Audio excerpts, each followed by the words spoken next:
नमस्कार, नादीप्स किचन मध्ये आपले खूप खूप स्वागत। सध्या पितृपक्ष सुरू आहे आणि त्यामुळेच आज आपण नादीप्स किचन मध्ये पितृपक्ष विशेष आळूवडी कशी बनवायची हे बघणार आहोत। आळूवडी हा एक महाराष्ट्रीयन पदार्थ आहे जो बनवायला थोडा किचकट वाटला तरी चवीला अप्रतिम लागतो, कुरकुरीत, खमंग। आता हिवाळा ऋतूचं आगमन होत आहे, तसंच पाऊस सुद्धा सुरू आहे। अशा वातावरणामध्ये खमंग आणि कुरकुरीत आळूवडी खाण्याचा आनंद काही वेगळाच असतो। चला तर पटकन रेसिपीला सुरुवात करूया। अशाच नवनवीन रेसिपी पाहण्यासाठी नादीप्स किचनला सबस्क्राइब करा। आळूची वडी बनवण्यासाठी इथे मी 10 आळूची पाने स्वच्छ धुवून साफ करून घेतली आहे। या प्रकारे हिरवे, अगदी हिरवे लसलसीत आपल्याला पानं घ्यायची आहेत।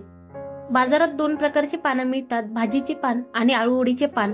तुम्ही आळूवडीचे पानं आणायचे आहे। आळूवडीचे पानं हे काळ्या देठाचे असतात, ते जास्त खाजरे नसतात। आता या पानाला तुम्हाला शिरा दिसत आहेत। सुरीच्या साह्याने आपल्याला त्या जाड शिरा किंवा जाड बूड त्याचं काढून घ्यायचं आहे आणि प्लेन पान बनवायचं, म्हणजे वडी सहज पटकन बनते।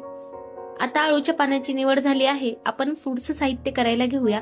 त्यासाठी मी इथे मिक्सर जार घेतला आहे। मिक्सर जार मध्ये मी एक 6 ते 7 हिरव्या मिरच्या टाकत आहे। आपल्याला हिरवी मिरचीचा ठेसा बनवून घ्यायचा आहे। त्यासोबत एक 8-9 लसणाच्या पाकळ्या, सोबतच 1 इंच आलं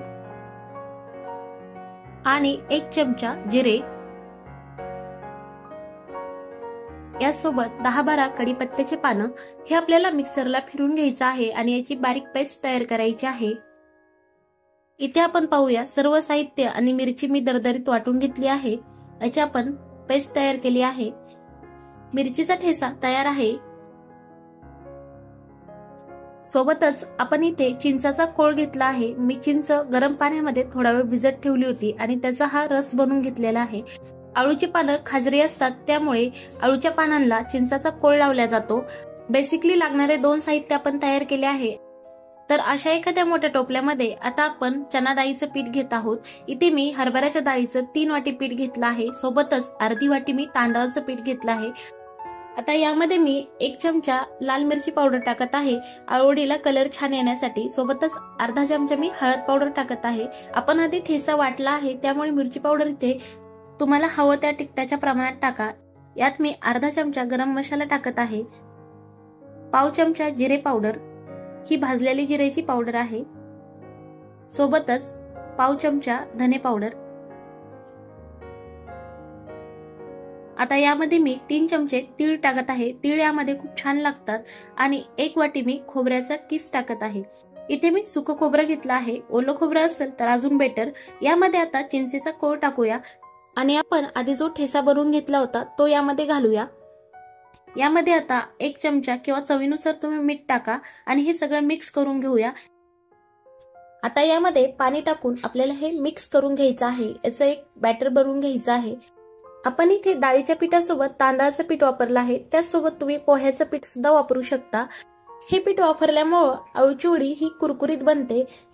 या पिठामध्ये अजून थोडं पाणी ऍड करूया, तुम्हाला जसं लागेल तसं पाणी ऍड करायचं, एकदाच पाणी टाकायचं नाही। या पद्धतीने हे बॅटर आपल्याला तयार करून घ्यायचं आहे। मी तुम्हाला दाखवते, या पद्धतीने ते चमच्यातून पडलं पाहिजे। इथे आपलं परफेक्ट असं बॅटर तयार आहे। आता आळूचं पान घेऊया, त्याला बेलण्याच्या साह्याने या पद्धतीने प्रेस करायचं, म्हणजे त्याच्या शिरा आतमध्ये दबल्या जातात आणि आपल्याला पीठ लावायला सोपं जातं। आता यावर आपण पिठाचा थर लावायचा, तुम्हाला जसं पातळ किंवा जाड। आळूवडीमध्ये जर तुम्हाला आळूची वडी कुरकुरीत हवी असेल तर या पिठाचा पातळच थर लावा। व्हिडिओत दाखवल्याप्रमाणे मी इथे पातळच थर लावत आहे। जर तुम्ही जाड थर लावला तर आतमधलं पीठ हे तळताना चांगल्या प्रकारे तळलं जाणार नाही आणि ते कच्चं राहील, वडी खाताना तेवढीशी कुरकुरीत लागणार नाही। त्यामुळे इथे मी पातळ थर लावला आहे। आता दुसरं पान त्याच्या अपोजिट डायरेक्शनने ठेवायचं। पहिलं पान ज्या पद्धतीने ठेवलं होतं त्याच्या अगदी विरुद्ध पद्धतीने दुसरं पान ठेवून याला सुद्धा आपल्याला पीठ लावून घ्यायचं आहे।